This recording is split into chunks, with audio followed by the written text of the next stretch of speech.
We're live. Okay, so today we're talking about warm-ups. I wanted to talk about this for a while because when I was back in the day in circus, well, let's go further back. When I was in gymnastics and we took our gymnastics coaching course, and as a kid, I always just took warm-ups for granted. You go in, you do this whole bit of the class, never really paid much attention. It was always the section of the class where you just got to talk to your friends. There was a teacher demonstrating some skills that you were supposed to be doing, and you just kind of roughly, vaguely follow along. Don't mess around enough to get in any trouble, and then you're going to be fine. I didn't really pay any attention to, what is this warm-up supposed to be doing. Then I went and took a coaching qualification, and with gymnastics, the recommendation was, your warm-up is 15 minutes. It needs to include pulse raiser, head-to-toe mobilization, and, something else. I don't remember. It was a long time ago. But it was very much like a clinical, you need to include X, Y, Z. Your warm-up is supposed to look like this. This is the scientific way. Shouldn't really be questioned. And then I went to start training in circus. And in the circus school, things were a little bit different because I'd just always taken this 15-minute warm up this way, stretch this way. My warm-ups almost always finished with static stretching and splits and back bends and bridges and stuff like that. But then I got thrown into a mix of people who came from dance backgrounds and martial arts backgrounds and tricking and all sorts of different kind of disciplines where they've got their own ways to warm up. And there was a lot of similarities with some things, but then also the variation to me was super interesting. And especially, number one, I saw that not everybody was warming up for the same amount of time. I'm going to give a lot of generalizations here, so this wasn't true for everybody, but I tended to find the people from theater backgrounds seem to have these way longer warm-ups than everybody else. The people from skateboarding and tricking and parkour and stuff, I'm not even sure if you could say they had a warm-up. They would sort of show up and just kind of get on with it. And then you would get a lot of the gymnastics and dance types that would be somewhere in the middle. We wouldn't be doing all the same stuff, but very often it would tend to stick to that kind of rigid 15 minutes and things would look very much the same in a different order. So that started to really get me thinking of how much of this is necessary. Why is it different for different people? And, when it comes to circus, how do I know what is the stuff that we need versus the stuff that we just want? Because to me, it's really important to know that. And it's never to say that you should be keeping things as short as possible. You should be keeping things as long as possible. But actually, we should just know, what is the difference and maybe where did the ideas that I would have learned of about this 15-minute warm-up come from? So let's maybe start with that. Well, let's talk about the kind of traditional gymnastics or dance 15-minute warm-up with the pulse raiser, go for a run, and then start circling all your joints, and then maybe finish it with a little bit of either stretching if it's gymnastics or conditioning a lot more often in circus, some kind of strength training, or maybe a mix of both. Now, I don't know if we can figure out exactly where that came from, but I did come across a strength and conditioning coach a long time ago who told a story about how in the strength and conditioning world, one of the big problems was if you want to market yourself as a strength coach for the top athletes. Well, each sport at the time only had a couple of top athletes, and you would find that in order to get a bigger client base, you would need to work with multiple sports. But the problem is with multiple sports was everybody had a different kind of program going on, and especially years ago when it was harder for people to link up information, some people might be more ahead on certain aspects of movement and anatomy. Some people might be ahead on certain aspects of skills and technique. And each of these disciplines was kind of going a little bit in their own direction. And, there's some crossover and there's some bits where it's similar, but actually for the strength coach who has to go in between all of them, it's really, really difficult because you have to figure out, every time you go to work with a new sport, you've got to learn all of the rules of that sport. So when you go to work with that athlete, it doesn't sound like you're just talking nonsense. And that can be really, really difficult. So one of the things that they kind of push for, or that they manage to do, and I don't actually know if this is true, but I really like the story, so I'm retelling it, is that the standardized kind of warm-up and the standardized kind of strength progressions and stuff was just a way of being like, what if we just get everybody, you do your sport, you do your skill, that's for you to decide how it is. But when it comes to the training of the body, we're going to decide that. We're going to say that it should look like this, and, it'll be highlighted in different ways for the different sports based on what's important to them, but a lot of the things are going to look very much the same.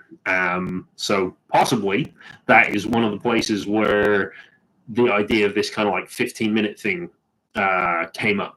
And, that's not necessarily bad. There's been a lot of research done into warm-ups, and one of the more conclusive things is the better you warm up, the more appropriate the warm up, the less likely you are to have delayed onset muscle soreness. So like that muscle pain the next day, it seems like that's going to be better. But then the tricky question comes is like, how do you decide what is suitable for what specific person?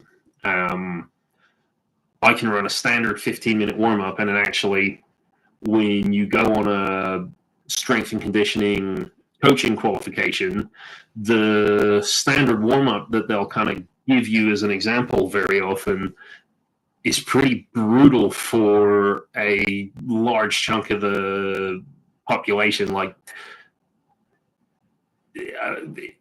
a lot of people just wouldn't be able to get to the end of it without just being absolutely battered, which is that's completely not the point of a warm-up. A warm-up shouldn't be the thing that gets you drained and burned out with no energy left. The warm-up is supposed to be the thing that's preparing you for the session. So we know that already.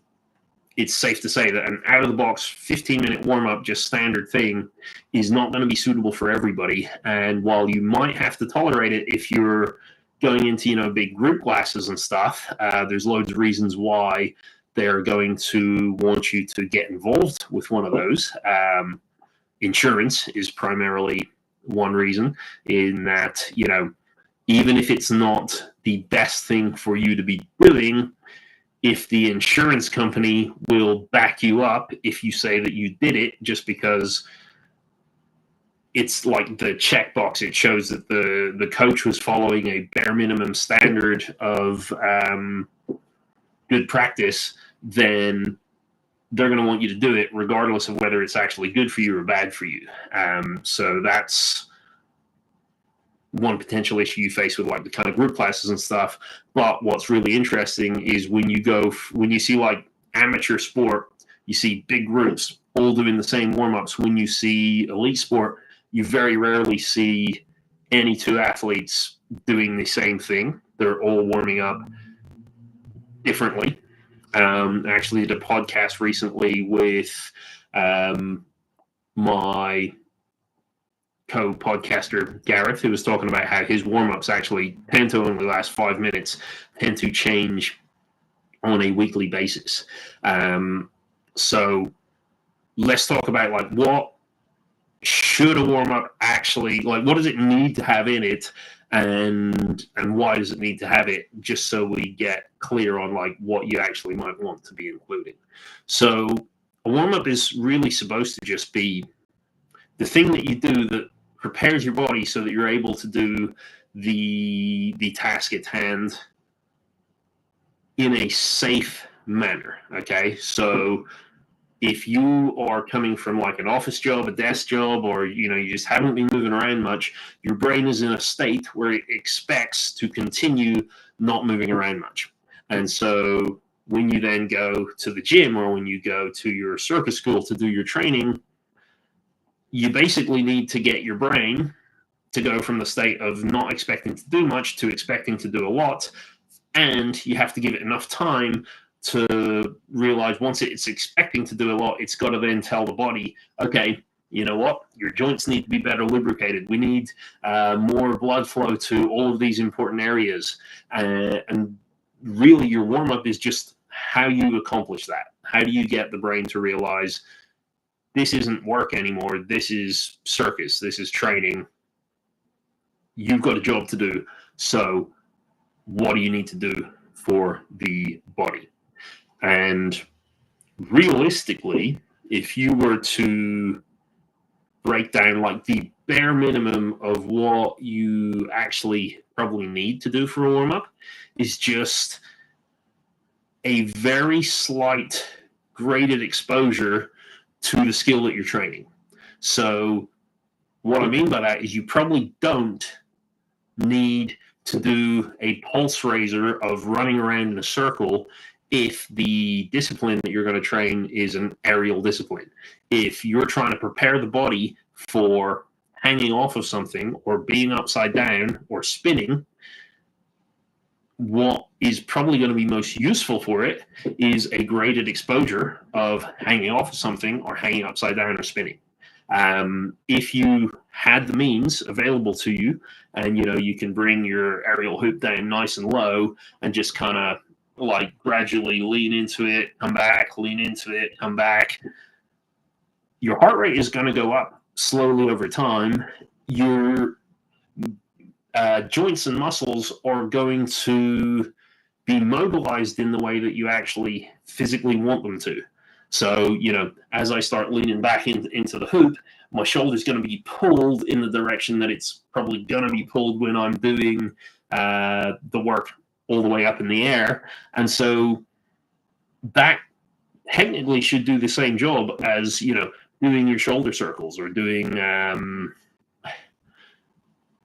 any other, I've completely gone blank, any other mobility work, starting at the neck and then circling the arms and the shoulders and the torso and the hips and the knees and stuff like that. That's a good way of kind of covering all bases, which, as we said with the strength and conditioning coaches, we wanted it standardized so we can get everything, covered. Don't leave any stone unturned. But the reality is, if you were just doing the thing that you should be doing, if you're doing the thing that you're about to do, and you're able to do it in a safe, graded way, so like you're able to do a less intense version that's less intense enough that it's not going to just hurt and be dangerous or difficult right away, then that's probably just going to do the trick. And in fact, there are sports where the primary form of movement, so like running is a good example. While people do a kind of warm up to some extent, it's definitely not as full body, and it's a lot quicker before people can start getting into like a comfortable jog or something like that. And unless you're going to be really pushing yourself to the limit right away, you can find that a lot of people are able to just, all right, well, what's your warm up for running? I'm going to go for a walk, then I'm going to go for a jog, then I'm going to start running. And by the time I get into that running, my body's just kind of picked up what is supposed to be happening. It's kind of figured out the vibe is going, all right, we're not sitting on the bus anymore. We're moving.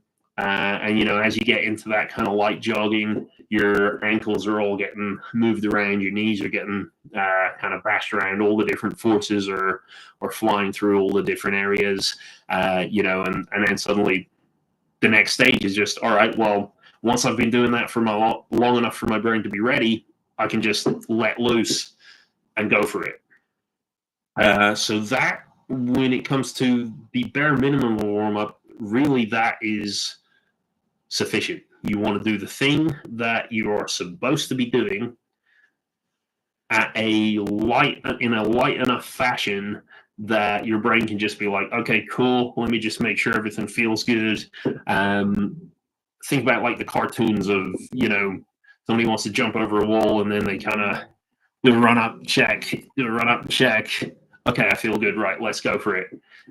It's kind of that. So is that kind of enough? Can we just leave it there and just say, okay, your warm up, you know, if you're a silks artist, your warm up is just do a little bit with the silks and then climb up. Maybe if you're a hand balancer, is it just, you know, rock around on the floor a little bit and then once you feel ready, just kick up? Maybe it could very well be possible that you can get away with just doing that. Then what about other things? So are there any exceptions? So number one, if it's not safe enough, then you're going to want to start ticking more boxes. So let's take flying trapeze as an example. It's probably going to be difficult to get on a flying trapeze and just do like a light little swing, unless you're like super high level already, where, you know, you're super capable of just stepping down off the platform even after you just woke up and going for a swing. You're probably gonna want a little bit more protection than that. You're probably going to want to give your body some way of realizing what it's about to do that doesn't include the shock of dropping off a huge platform. So when it's not safe to just do your skill exactly how you normally do it, then that's when you want to start adding a little bit more of these kind of mobility things in. But then the other thing that's important is to know which parts of you need the most work in the moment. And again, when we think of these group classes, another reason why they want you to do that full 15 minutes and go through every single thing is they can't go to each person individually and feel like, you know, what's going on with you today? Do you need your shoulders worked? Is it your neck? Just go, screw it. Let's just take everybody through everything. And there's a good chance that we're not going to miss anything. But for you individually, actually, you can just figure this kind of thing out yourself. So take it from history. Which things do you have a history of injuring? That's probably going to want a little bit more preparation, maybe a little bit more detailed strength work before you get going. You could also do a body scan on the day. So you just, you know, give yourself a move about and feel like which things are moving well, which things are moving less well, and pay more attention to the things that are moving less well until you feel like you're at a point where you're actually nicely limbered up and able to move. It doesn't need every single box ticked all the time. And as you get better and as you get more used to things, you start realizing, you know, man, my ankles are just always fine. I never have a problem no matter what I do. My wrists, on the other hand, different story. So actually, you could do a lot better by just leaving the ankles out and spending more time on the wrists. And one of the reasons that it can be good to look at, you know, which things can you leave out rather than just ticking all the boxes at the same time. Think about how much energy you're using doing every single thing in your warm-up or every single thing in your session. And if you push the introduction too long, you actually have less power available for the main session or the main workout. So while it sounds like, are just kind of saying, oh yeah, just leave all this stuff out because it's not useful. There actually is a benefit to leaving out stuff that isn't useful.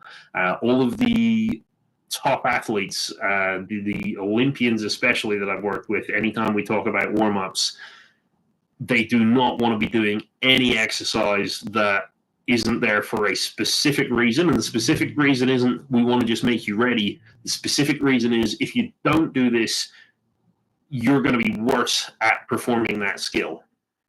So you need to know which are the things that actually require work and that will make a difference versus which are the things that, you can warm them up, you can move them about, but when it comes down to it, it doesn't actually change because that still requires your energy, that still requires your effort, and the more effort you're putting into things that don't really matter, the more it's going to tire out the brain. There's a ton of different ways that it will do that. It's not just total energy. There will be things like focus, willpower, motivation. All of those things deplete a lot faster when you're doing things that don't really matter to your brain. And in addition, if we're just going through like a standard warm-up and saying, okay, I'm going to do 5 reps of shoulder circles, 5 reps of circling my head around, 5 reps of ankle circles, what happens if 5 reps is actually too much for you? So maybe actually you've got certain joints that need stimulated, but actually need a lot lighter stimulation. So maybe you want 1 rep in the ankle, and that's just enough to say, all right, cool, I'm ready. Whereas 5 reps actually might be too much. It might cause the brain anxiety. So with all of these things, anything that you might be considering putting into your warm-up, I would always recommend going through some kind of a test and, just checking it out. So go like, all right, I normally do 5 head circles. Well, if 5 head circles is useful for you, you should be moving better after the 5 head circles than you were before. So, and better, whatever that looks like, whether it's how you feel hanging from the silk or the trapeze, how you feel with your wrists on the floor, do those 5 head circles, kick up to your handstand. If your handstand feels more solid and better, or you feel like things have woken up a bit, or it's just less uncomfortable, then that's probably a good exercise for you. If you notice nothing, then you probably want to try next time you do your warm-up, don't include them and see, do you notice any tangible difference by the end of the warm-up? If you're doing it and it feels uncomfortable, then that's going to be your opportunity to spend more time and just be like, all right, this is uncomfortable. I need to figure out how to get it comfortable before I can move on to the actual main skill. And what you'll start to find is that can be quite a lengthy process in the beginning, but if you're going head to toe mobility, you'll start to find that 1 or 2 things take a lot of kind of work and a lot of figuring out, is it the speed that you're moving that needs to be played with? Is it the range that you're moving? Is it that you just need it more linear, or do you need less reps or more reps? Play with all those things until you feel, at the very least, it doesn't want to feel uncomfortable. You want to just get to the neutral stage, and ideally you should be able to get it to a point where afterwards you feel like you're moving better. But then the next 5 things you're probably going to be like, yep, no change, no change, no change, and then you can just skip those things out.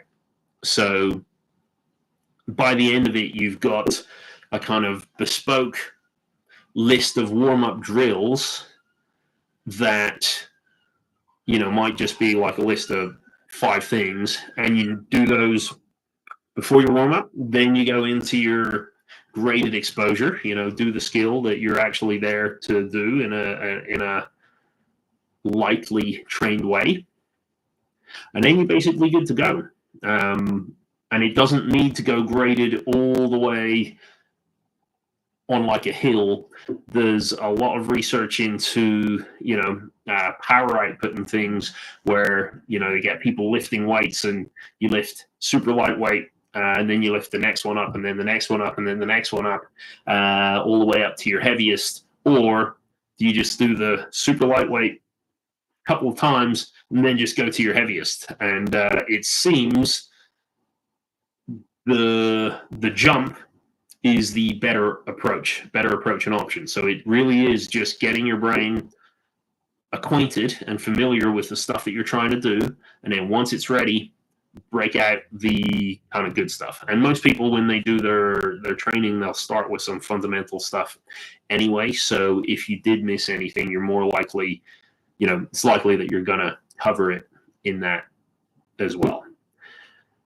All right, I am going to leave it there. Those are my thoughts on warm-ups. Let me know what you think. Let me know if you've got any questions. I know some of this is a little bit controversial, but if you do want to chat about it further, first what I would say is if you really don't like what you're hearing in this video, you do not have to adopt this approach for yourself. Okay, those kind of out of the box warm-ups are there to tick as many boxes as possible. It is when you're going in completely blind and you're just not sure what you're doing, that's probably your best approach in terms of likelihood that you're going to be able to keep yourself safe. However, if you are training for a little while and you've decided that actually you want to get more out of your training, so either maybe you've hit a plateau or you're finding it difficult to learn things, or you're doing these standard warm-ups and you find that actually you feel like crap after them, so it's aggravating injuries that you've already got, or as I said at the start, it just is too difficult. You get to the end and you're so tired that you can't actually do the session and enjoy the session. Well, in those cases, that's when we want to start looking at improving the warm-up, fine-tuning it, and that's where the advice in this video I think will be most useful.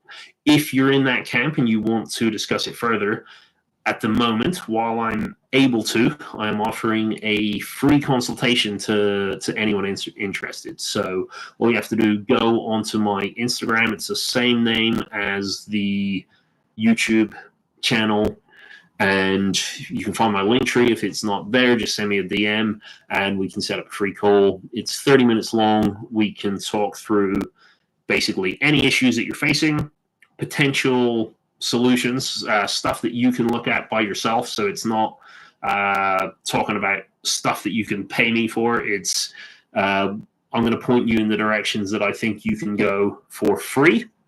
If there are experts that I think you should consult, myself included, I will mention that. So, it might be that, here's a bunch of stuff that you can get going in the right direction, but I'd recommend you see a vestibular specialist, a physio, somebody like that. Or if there's work that I think we can do together, I can outline what that would be, but it's not with the expectation that that's what's going to happen. It's more to just spread the knowledge, spread the information, just get people more into the idea of autonomous learning, because the more you understand about your own training by yourself, the more likely you are to be able to do it in a safe manner.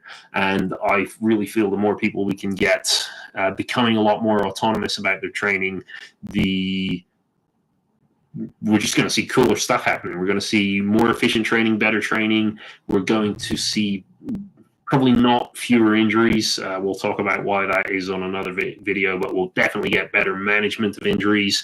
And, I work with injuries. I work with improving movement in general. And, I can work with your injury, but the work I really like to do is when people are already on the learning journey and they want to figure out, they need a coach who can just point them in the right direction and kind of get them going to the right places. So it actually works out better for me if I've got people more on board with working these things out for themselves. And then when we do work together, it's actually more powerful, more impactful, more longer lasting, because we've already set the groundwork of good learning and good training. Anyway, thank you very much. Let me know if you got any questions, and I will see you all really soon.